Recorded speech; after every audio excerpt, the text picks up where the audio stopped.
Rapid break! Silent! Samidek, helmet!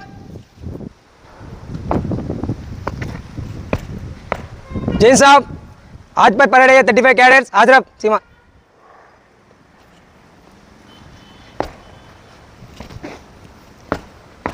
Break! Wisdom! Break! Silent! What is the full form of NCC? National Cadet Corps. NCC ఎప్పుడు establish చేశారు? 1948. Where is the NCC headquarters? New Delhi. Very good. What is the NCC motto? Unity and discipline. NCC లో ఎన్ని wings ఉన్నాయి? 3 wings, Army, Navy and Air Force. NCC day ఎప్పుడు? Last Sunday, November. Cadets. So ఇప్పుడు present మీరు అందరూ NCC cadets. So కాలేజీలో చేరినప్పుడు students, ఇప్పుడు క్యాడెట్స్. సరే, మీకు ఒక చిన్న స్టోరీ చెప్తాను, జాగ్రత్తగా వినండి. సో అడవిలో వచ్చేసరికి చాలా జంతువులు ఉన్నాయి. సో అవి చాలా ప్రశాంతంగా ఉన్నాయి. అనుకోకుండా ఆ ప్రాంతానికి ఒక సింహం వచ్చింది. సో అవేంటంటే ఒక ఎద్దునీతి పెట్టుకున్నాయి. ఎలా? సో ఎవరైతే ఏ జంతువు అయితే ఫస్ట్ ఆ సింహాన్ని చూస్తుందో సో అది ఒక సిగ్నల్ వేయాలి. అంటే దాని గొంతుతో అరిస్తే మిగతా జంతువులన్నీ కూడా కలిసి పోరాడి ఆ సింహాన్ని ఎదిరిస్తాయి. సో ఇదే ఎద్దునీతి చాలా కాలం సాగింది. తర్వాత ఏం జరిగిందంటే ఆ సింహం ఒక నక్కని ఎంచుకుంది. సో ఆ నక్కని ఎంచుకొని దానికి ఒక బహుమతి ఆశ చూపి సో యుద్ధనీతి తప్పేలాగా చేసింది. సో అప్పుడు ఏం జరుగుతుందంటే ఆ నక్క సింహాన్ని దగ్గరకు వచ్చినప్పుడు సో అరవటం మానేసి నేను బాగుంటే చాలు కదా, నేను తప్పించుకుంటే చాలు కదా అని చెప్పేసి ఆ బహుమాన్ని తీసుకొని పక్కకి వెళ్ళింది. సో అప్పుడు ఒక జంతువుని అది వేటాడి చంపేసింది. తర్వాత మిగతా జంతువులు చూసిన తర్వాత సో నక్కని అనుసరించాయి. ఏమని? నేను బాగుంటే చాలు కదా అంటే ఒక అడుగు నేను వెనకేస్తే పక్క జంతువు కానీ నా ఎదురు ఉన్న జంతువు కానీ ఏదో ఒకటి బలైపోద్ది, నేను బతుకుతాను కదా అని. సో తన స్వార్థం కోసం ఆలోచించి ప్రతి జంతువు కూడా ఇదే నీతిని అలవాటు చేసుకొని వాళ్ళ ఇద్దరిని తప్పింది. ఇప్పుడు ఆ సింహం మరో జంతువు మీద ఇలా అన్ని జంతువులను వేటాడుకుంటూ వచ్చి ఆ అడవిని మొత్తం ఖాళీ చేసేసింది. సో ఇక్కడేంటంటే మనకి మెయిన్ యూనిటీ. అవి కనుక యూనిటీగా ఆ యుద్ధనీతిని పాటించి అన్నీ కరెక్ట్గా తన పని దాన్ని చేసినట్లయితే సో అన్నీ చక్కగా స్వేచ్ఛగా ఉండేవి. సో కొన్ని రోజులకు ఆహారం దొరక ఆ సింహమే వెనక్కి వెళ్ళిపోయేది. సో ఇక్కడ ఏంటంటే ఈ కథ మీకు ఎందుకు చెప్తున్నానంటే 1600 సంవత్సరంలో బ్రిటిష్ వాళ్ళు మన దేశానికి వచ్చారు, వ్యాపారం కోసం మాత్రం వచ్చారు. సో తర్వాత మనం ఉన్న సంపదను చూసి భారతదేశ సంపద చాలా అధికంగా ఉండేది ఆ రోజుల్లో. సో మనం చాలా స్టోరీస్లో విని ఉంటాం. సో ఏంటి? సో రత్నాలు కూడా రోడ్డు మీద పోసి అమ్మారని విన్నారు కదా అందరూ. సో అలాంటి సంపదను చూసి ఆశపడి సో ఒక్కొక్క ఇలానే ఒక నక్కను పట్టుకొని సో ప్రాంతాలుగా విభజించింది. సో విభజించి చివరికి మన దేశాన్ని వశం చేసుకుంది దాదాపుగా 1750 సంవత్సరంలో. చివరికి ఇలా ఎప్పుడైతే ఆ యూనిటీ అనేది సన్నగిల్లిపోయిందో సో రాజులు కూడా ప్రాంతాల వారీగా విభజించబడ్డారు. సో ఎలా అయితే విభజించబడ్డారో అప్పుడేం జరిగిందంటే పూర్తిగా బ్రిటిష్ వాళ్ళు అధికారంలోకి వచ్చి మన దేశాన్ని పరిపాలించడం మొదలుపెట్టారు.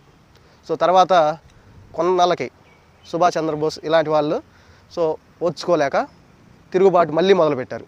సో అప్పుడు మనకి దాదాపుగా 200 సంవత్సరాల తర్వాత 1947లో మనకి స్వతంత్రం వచ్చింది. అది అందరికీ తెలుసు. అప్పుడు ఏం చేశారంటే ఇలాంటి పరిస్థితి ఎప్పుడైనా రావచ్చు. సో ఈరోజు బ్రిటిష్ వాళ్ళు, రేపు ఇంకొకళ్ళు, అందుకని చెప్పేసి వాళ్ళు ఏం చేశారంటే 1948లో NCCని స్థాపించారు.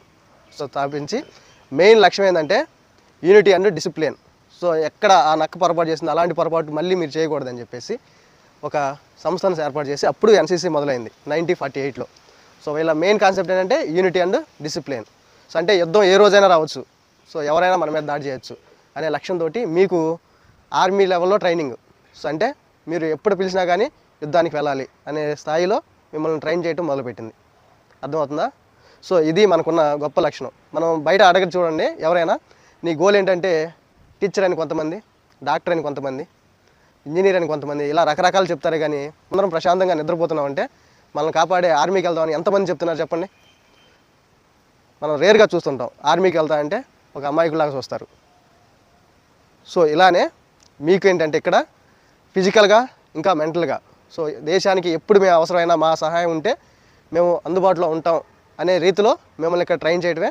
అలానే మీ లక్ష్యం కూడా సో ఎప్పుడైనా సరే దేశానికి ఆపద వస్తే మేము ముందు ఉంటామని చెప్పేసి మీరు కూడా ముందుకు వచ్చేలాగా సిద్ధంగా ఉండాలి. ఇంకొకటి ఏంటంటే మీకు కేవలం దేశం కోసమే కాదు, అంటే బోర్డర్కి వెళ్ళి యుద్ధం చేయడమే కాదు, ఇక్కడ చుట్టూ జరిగే పరిస్థితులు ఉన్నాయి కదా. సో అప్పుడప్పుడు మనం వర్షాలు ఎక్కువైనప్పుడు ఫ్లడ్స్ వస్తాయి, ఉన్నారు కదా ఫ్లడ్స్, ఇంకా అక్కడక్కడ అగ్ని ప్రమాదాలు జరుగుతూ ఉంటాయి, కొన్ని చోట్ల కరువులు వస్తాయి. సో ఇవన్నీ కూడా మీరు ఎదుర్కోవాలి. ఇవన్నీ ట్రైనింగ్ కూడా మీకు ఎన్సీసీలో ఉంటుంది. ఇంకా ఎన్సీసీకి మీకు ఏంటంటే B certificate, C certificate. So ఎందుకంటే మీరు ఆల్రెడీ ట్రైన్డ్ అని చెప్పేసి మనకి మొత్తం ఏబిసి అని ఉంటాయి. ఏ సర్టిఫికేట్ వచ్చేసరికి స్కూల్ లెవెల్లో, బి సర్టిఫికేట్ వచ్చేసరికి కాలేజీ, అలానే సి సర్టిఫికేట్ కూడా కాలేజీలోనే ఇస్తారు. ఇది ఎందుకంటే మీకు ఒక రివార్డు. సో ఎందుకంటే మేము నెక్స్ట్ ఆర్మీ అని మిమ్మల్ని పదే పదే గుర్తు చేయడానికి. సో మీకు ఆల్మోస్ట్ మ్యాక్సిమం ట్రైనింగ్ ఇక్కడే కంప్లీట్ చేస్తారు. సో క్యాంప్స్ ఉంటాయి. ఈ క్యాంప్లో కూడా ఇవన్నీ అంటే ఫైరింగ్ అని, ఇంకా ట్రెక్కింగ్ క్యాంప్స్, ఇలా చాలా రకాల క్యాంప్స్ మీకు జరుగుతాయి. సో వీటిలో మీకు ఏంటంటే ఆల్మోస్ట్ ట్రైనింగ్ ఆర్మీలో ఎలాంటి ట్రైనింగ్ ఉండదో అంతా కూడా మీకు ఇక్కడే మన ఎన్సీసీలోనే ఇస్తారు. ఓకేనా? సో మీరు ఇప్పుడు సి సర్టిఫికేట్ వాళ్ళు ఉన్నారు, అలానే B2 వాళ్ళు ఉన్నారు, B1 ఉన్నారు. ఇక్కడ B2, B1 ఏంటంటే బి సర్టిఫికేట్ 2 సంవత్సరాలు, సీనియర్స్ని B2 అంటాం, జూనియర్స్ని కొత్తగా వచ్చే వాళ్ళని B1 అంటాం. సో మీరు కూడా సో మనం ఎందుకు జాయిన్ అయ్యామంటే సో దేశం కోసం కష్టపడటానికి, అవసరమైతే యుద్ధంలో పాల్గొనడానికి. ఓకేనా? సో మీరు ఏం ఫాలో అవ్వాలి? Unity and discipline. ఎప్పుడు కూడా మీ యూనిటీ అనేది మిస్ అయ్యొద్దు, గుర్తుపెట్టుకోండి. సో మీరు స్టూడెంట్స్ కాదు, ఇప్పుడు మన దగ్గర క్యాడెట్స్. సో క్యాడెట్స్ లక్షణం ఏంటంటే యూనిటీ అండ్ డిసిప్లిన్. సో మీరు ఇక్కడ నుంచి రెగ్యులర్గా మన క్లాసెస్ జరుగుతాయి కాబట్టి సో మీరు సిన్సియర్గా టైం టు టైం, మనకి టైం మెయింటెనెన్స్ చాలా ఇంపార్టెంట్. సో 5 minutes ముందే ఉండాలి, కానీ ఎప్పుడూ లేట్ చేయకూడదు. ఓకేనా? సో టైం టు టైం వచ్చి జాగ్రత్తగా నేర్చుకోండి, మంచిగా సర్టిఫికేట్ సంపాదించండి. ఇంకా ఈ సర్టిఫికేట్ మీకు ఆర్మీకి వెళ్ళడానికే కాదు, ఇంకా మీరు ఒకవేళ పరిస్థితి మారి ఏదైనా ఎంసెట్ ఎగ్జామ్స్ రాయాలన్నా, లేదు నీట్కి ప్రిపేర్ అవ్వాలన్నా, నీట్ ఎగ్జామ్ రాయాలన్నా, ఇవన్నీ కూడా మీకు ఎన్సీసీ సర్టిఫికేట్ చాలా రకాలుగా ఉపయోగపడుతుంది. సో కొన్ని మార్క్స్ అయితే మీకు యాడ్ అవుతాయి. సో కష్టపడండి, సిన్సియర్గా సర్టిఫికేట్ సంపాదించండి. జై హింద్ క్యాడెట్స్.